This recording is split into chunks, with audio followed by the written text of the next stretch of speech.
Vamos lá, galera! Próxima parte do vídeo. O profissional Thiago fala como é trabalhar com paradesporto e um pouco sobre o projeto Onda, projeto esse que ele trabalha. Valeu, galera. Bom vídeo lá. Galera, vamos iniciar a nossa terceira parte. Professor, muito bom até agora, excelente material. Eu já esperava, não esperava tanto. Essas histórias é que fazem o nosso currículo, né? É maravilhoso mesmo. Professor, eu acho que a pergunta que muita gente se faz, né? É muito fácil tu sair da tua casa, tu ser atleta de alta performance ou de categorias de base ou treinador e ser andante. É muito fácil se locomover para isso. Então a pergunta que muita gente se faz, que eu vou lhe fazer agora para a gente iniciar nossa terceira parte é: como é trabalhar com para-atleta? Aí tu entra numa, né, de alguma forma aí na tua pergunta tu acabou já dando apontando para uma das grandes questões que a gente precisa falar aqui, que é a mobilidade e toda a adaptação do mobiliário urbano para esse pessoal. Acessibilidade total. Exatamente. Então, mais uma vez, se eu pegar... Claro que lá fora tem um problema também, tá? Mas, assim, eu vou te dar um exemplo de uma coisa que me chamou muita atenção na Holanda. Teve um dia que eu saí com um dos managers da equipe, a gente saiu para dar um passeio de carro mais pelo interior da Holanda. Então, a gente ficou, eu não vou saber te dizer em quilômetros o que foi aquilo, mas a gente percorreu um local extremamente deserto e ermo. Olha, a gente deve ter percorrido uma estradinha durante 30 minutos, que eu não vi uma alma viva, não tinha casa, não tinha absolutamente nada. E ao lado da estrada tinha uma ciclovia o tempo todo. Parecia que tinha sido construída ontem, novinha. E claro, com alguns cruzamentos, enfim.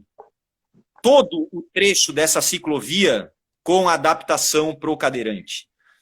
Então, por que eu estou trazendo esse exemplo? Porque estou falando de uma adaptação de mobiliário urbano, né, de questões de acessibilidade, num local que talvez até eu pudesse perguntar assim para ele, tá, mas para quê?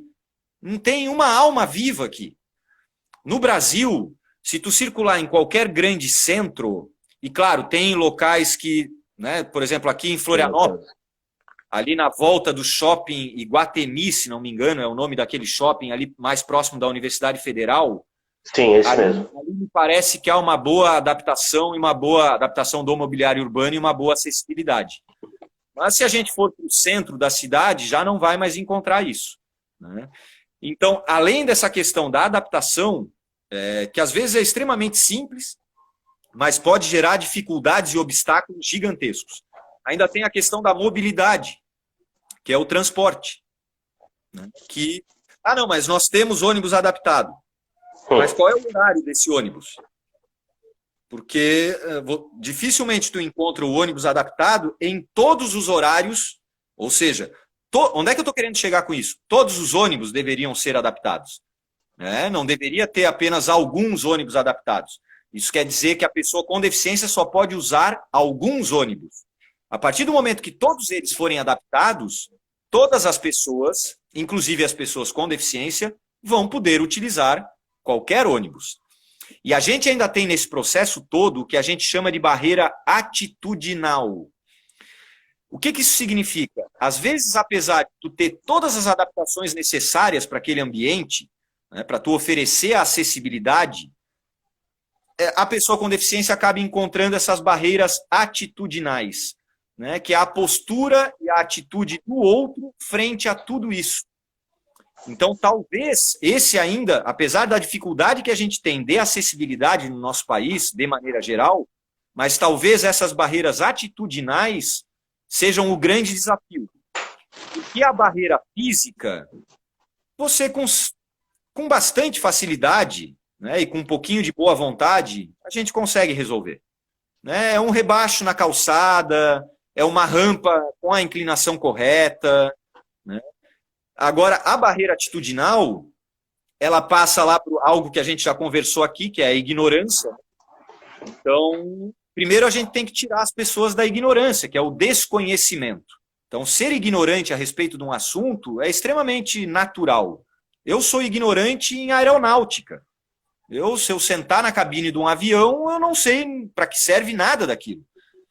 Então, a informação é que vai minimizar a ignorância com relação a esse contexto. Então, isso é fundamental para que a gente possa, paralelamente, resolver essas barreiras mais estruturais, né, mais físicas, mas também trabalhar com as barreiras atitudinais. Porque não adianta ter tudo funcionando, né, em termos de adaptação de mobiliário urbano e de acessibilidade de transporte, por exemplo, se as pessoas vão continuar tendo comportamentos preconceituosos, né, e não aceitando determinadas situações e condições. Então a gente precisa olhar com bastante carinho para esses dois prismas aí. Perfeito. Pessoal, não classifiquem o termo ignorância como termo ruim. É natural ser ignorante e a gente tem que buscar o conhecimento e não correr dele. Isso sim. Correr do conhecimento é uma ignorância maior ainda. Busque o conhecimento. Aí sim tu vai sanar a tua ignorância. Thiago, um pouquinho mais nessa terceira parte, tá? Eu quero voltar esse lance da parte governamental, porque a acessibilidade é totalmente voltada a prefeituras, governos, estadual e federal, né?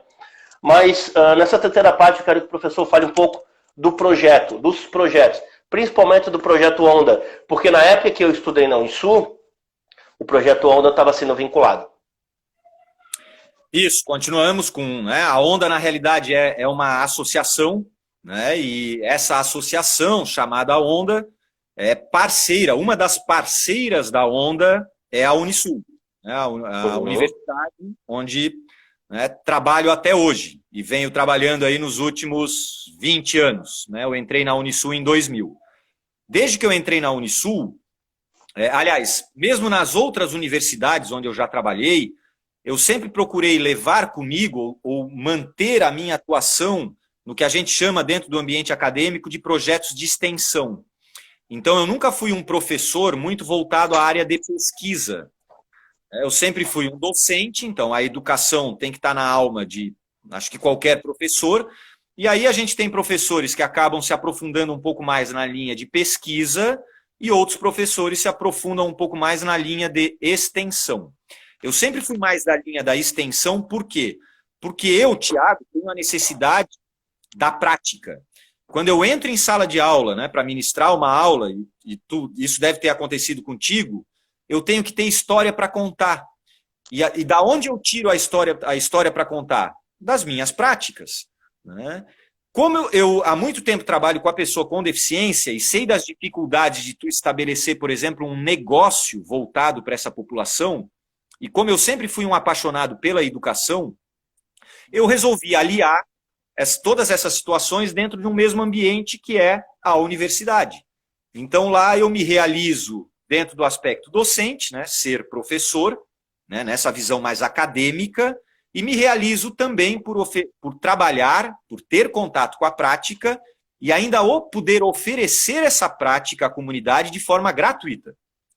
Então aí mesmo é que eu me realizo por todos os lados. Tá? Pessoal, eu não estou com isso querendo dizer, tá, ou querendo defender que a gente precisa entregar o nosso trabalho de forma gratuita. Não, não é isso. Por que eu consigo oferecer de forma gratuita? Porque eu estou ganhando por aquilo de uma outra maneira. Então, quem paga o meu serviço não é a pessoa com deficiência que está indo lá praticar o esporte comigo, ou agora a criança e o jovem. Tá? Mas eu recebo através de um outro caminho, que me permite oferecer a atividade de forma gratuita. Então, sempre procurei aliar essas duas situações, porque eu acho que uma alimenta a outra, né? O retroalimenta a outra. Hoje, dentro da Onda, a gente acabou... A parte mais forte hoje está no esporte para as pessoas sem deficiência. Por que isso aconteceu? Por questões numéricas. Então, a gente passou 15 anos, talvez, trabalhando com o basquete em cadeira de rodas, e eu lembro que boa parte desses anos, eu, por exemplo, cansei de dar treino para 5, 6 atletas. Então, eu não conseguia nem fazer um coletivo. porque eu não tinha o mínimo de 10 atletas para poder fazer um coletivo. E acabou se criando no ambiente do basquete em cadeira de roda algo que eu acho extremamente perigoso. Tanto é que, no caso da Onda, a gente acabou até se afastando um pouco, momentaneamente, do basquete em cadeira de roda. Se criou a seguinte situação. Para jogar, né, então o atleta ele começou a efetivamente cobrar para jogar. Ok, só que aí a gente já está falando de uma profissionalização. Só que a gente está falando de uma profissionalização de algo que não tem estrutura.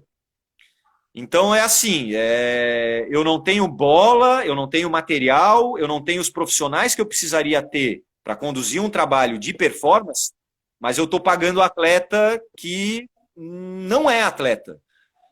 Porque para eu chamar de atleta, eu tenho que estar falando de uma pessoa que já tem um determinado nível físico, técnico, tático e já tem uma determinada rotina. O que acabou acontecendo nesse universo?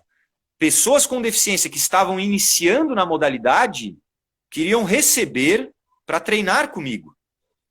Aí, não, peraí, mas essa equação não fecha. Tu está querendo dizer o seguinte, que eu vou te ensinar alguma coisa, mas eu ainda vou te pagar para que eu te ensine alguma coisa? Então chegou uma hora que essa equação não fechou mais para a gente. Então nós não terminamos o basquete em cadeira de roda. A gente só determinou para os nossos atletas que a partir de um determinado momento, então nós avisamos, porque nós tínhamos atletas remunerados. Aí chegou um determinado momento que a gente tomou a decisão, né, a diretoria da instituição, que nós não iríamos mais remunerar atleta. E a partir do momento que a gente tomou essa decisão e avisou os atletas, ninguém mais quis jogar com a gente. E era um direito deles. E isso fez com que a gente descontinuasse momentaneamente o basquete em cadeira de roda. E apostasse no basquete convencional. E aí, em 2, 3 anos, hoje a gente atende 150, 160 crianças e jovens sem deficiência. Na modalidade de basquetebol, desde até os 18. Então agora a gente está voltando a se envolver com o basquete em cadeira de roda, só que de uma outra forma. A gente fez uma parceria com outra associação, porque nós, da Onda, a gente não quer mais lidar com essa questão econômica. Porque a gente acredita numa outra questão. E eu não sou contra remunerar atleta, mas eu vou remunerar atleta quando eu perceber que ele está numa condição de atleta profissional. Para eu dizer que esse indivíduo está numa condição de atleta profissional, eu preciso ter um mínimo. Então, hoje eu vejo por aí muita gente se rotulando como atleta, e eu costumo fazer uma pergunta. Qual é a tua carga de treino? Qual é a tua rotina de treino? Só por essa resposta em relação à rotina de treino, eu já fico desconfiado em relação à possibilidade de dizer que você é atleta. Então, você treina 2 vezes por semana, 1h30 cada sessão, eu não sei se eu te enquadraria em termos de volume de treino como um indivíduo, né, que eu chamaria de atleta. Então, precisa haver uma clareza um pouco maior desse pessoal que, para chegar lá, tem que haver um processo. Então, você não pode simplesmente se intitular atleta e achar que, a partir desse momento, você pode cobrar para representar uma equipe, sem passar por toda aquela dureza, né, e quem é da área sabe, que é chegar lá. Não é fácil esse caminho. E a gente começou a identificar que estava se tentando, de alguma maneira, atalhos, e esses atalhos estavam fortemente presos à questão econômica. E essa é uma tendência da área. Eu lembro que durante muitos anos eu já trabalhei com natação paralímpica, com bocha paralímpica, com rugby em cadeira de roda, então com uma série de modalidades, não só com basquete. E durante muitas vezes me acontecia o seguinte, a pessoa com deficiência nos procurava e a primeira pergunta que ela me fazia não era a respeito da atividade, era se a gente daria cesta básica. Meu Deus do céu. E eu dizia, olha, aqui é uma associação que visa o desenvolvimento, ou oportuniza a tua prática esportiva. Então, visa o esporte como educação, como saúde e até mesmo como performance. Por que eu te daria uma cesta básica? Não há uma correlação com o que é a visão, a missão, né, da nossa associação. Mas é uma área que ainda está muito impregnada com esse aspecto do assistencialismo. Então, isso a gente precisa tomar muito cuidado. Porque daí tu cria uma falsa ideia de que você está desenvolvendo uma modalidade. Porque você tem muitos atletas remunerados, mesmo que a remuneração seja pequena. Tá, mas qual é o nível desse indivíduo? Então, me parece que a gente perdeu um pouco a medida entre o nível desse indivíduo e viabilizar, então, uma profissionalização que, obviamente, remete à remuneração desse indivíduo. Acho que me alonguei demais, mas... Não, mas está ótimo. Não, entendo. Patrícia, se tu me permitir, a Patrícia Carvalho, que está aqui na sala, é classificadora funcional do basquete em cadeira de roda. Tá? De nível internacional. Então, estamos falando com uma profissional altamente gabaritada. E ela coloca aqui a questão do paternalismo, né, que está muito próximo aí desses aspectos que eu estava citando de assistencialismo, enfim. Então, a gente tem que tomar muito cuidado com isso, porque isso vai determinar o resultado final. Então, depois não adianta se lamentar que a gente não tem uma equipe em condição de bater de frente com as melhores do mundo. A gente precisa determinar o que a gente quer, e no esporte de rendimento, a piedade não entra nem para o convencional, muito menos para a pessoa com deficiência. A piedade não vai trazer nenhum tipo de benefício nesse cenário. Muito bom, Thiago. Com essas belas palavras e impactantes, que é duro ouvir isso, como o pessoal se preocupa muito mais em verba do que em simplesmente querer jogar, porque a gente sabe que a dificuldade é muito grande, né? Todo mundo quer um espaço para jogar, mas não sabe aproveitar. Isso aí é uma grande tristeza. Thiago, começando agora a nossa quarta parte, eu quero muito que tu fale para nós da experiência olímpica, da Vila Olímpica, mas essa parte governamental, eu acho que ela é muito importante. E aí